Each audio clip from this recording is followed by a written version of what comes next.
got that smile that only heaven can make.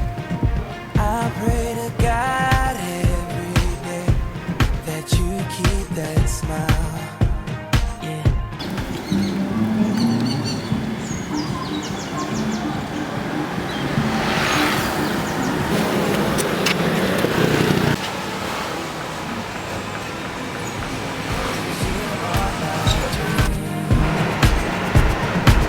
And baby, everything that I have is yours. You will never go cold or hungry. I'll be there when you're insecure. Let you know that you're always lovely, girl. 'Cause you are the only thing that I got. អូនមានការអី បាទជំរាបសួរអ្នកគ្រូ ចាជំរាបសួរ អ្នកគ្រូខ្ញុំមកចង់ធ្វើកម្មវិធី អញ្ចឹងបងអូនអង្គុយចុះមកបងអូន បាទ ចាអញ្ចឹងបងអូនយកពាក្យនេះទៅបំពេញដើម្បីដាក់ពាក្យស្នើសុំហើយបងអូនត្រូវបង់ថ្លៃពាក្យនឹង 5000 រៀល បាទ ចាអញ្ចឹងបងអូនសូមជួយបំពេញមក ពេញឥឡូវនេះ ចាចាប់ដើមបំពេញចុះ Between us, 'cause I'll be standing right next to you. ហើយអញ្ចឹងពាក្យនឹងបងអូនបញ្ញាប់ទេ ខ្ញុំនិយាយបញ្ញាប់ណាស់ ចាអញ្ចឹងបើសិនជាបងអូនបញ្ញាប់អ្នកគ្រូអាចចាត់ចែងឲ្យបងអូនបានប៉ុន្តែបងអូនត្រូវគិតគូរខ្លះៗឲ្យអ្នកគ្រូព្រោះអី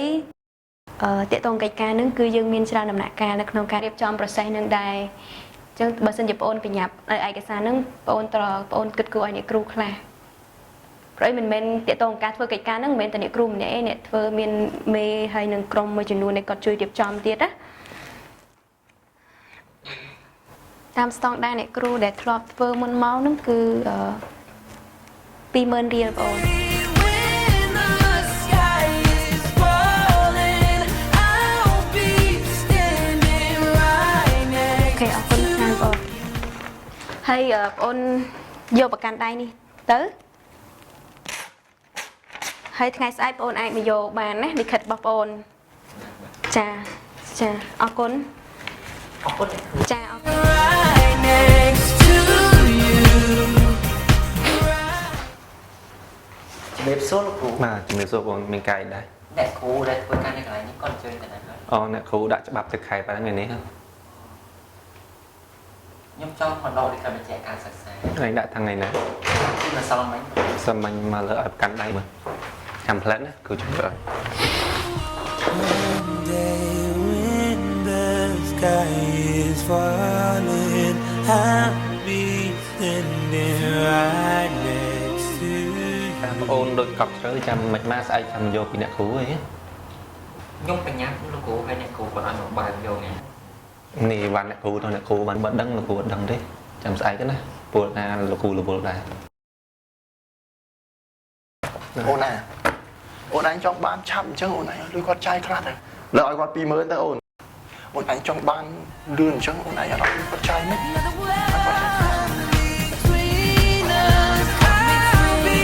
standing right next to you. អាចជួយសម្រួលខ្ញុំលឿនតិចបាទ ហ្នឹងហើយចាំផ្លែតណា ប្រសិនបើលោកអ្នកជួបប្រទះអំពើពុករលួយសូមរាយការណ៍មកកាន់អង្គភាពប្រឆាំងអំពើពុករលួយតាមរយៈទូរស័ព្ទលេខ1282ឬ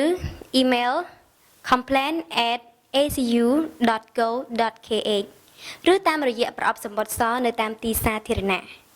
រាល់ការរាយការណ៍របស់លោកអ្នកត្រូវបានរក្សាជាការសម្ងាត់បំ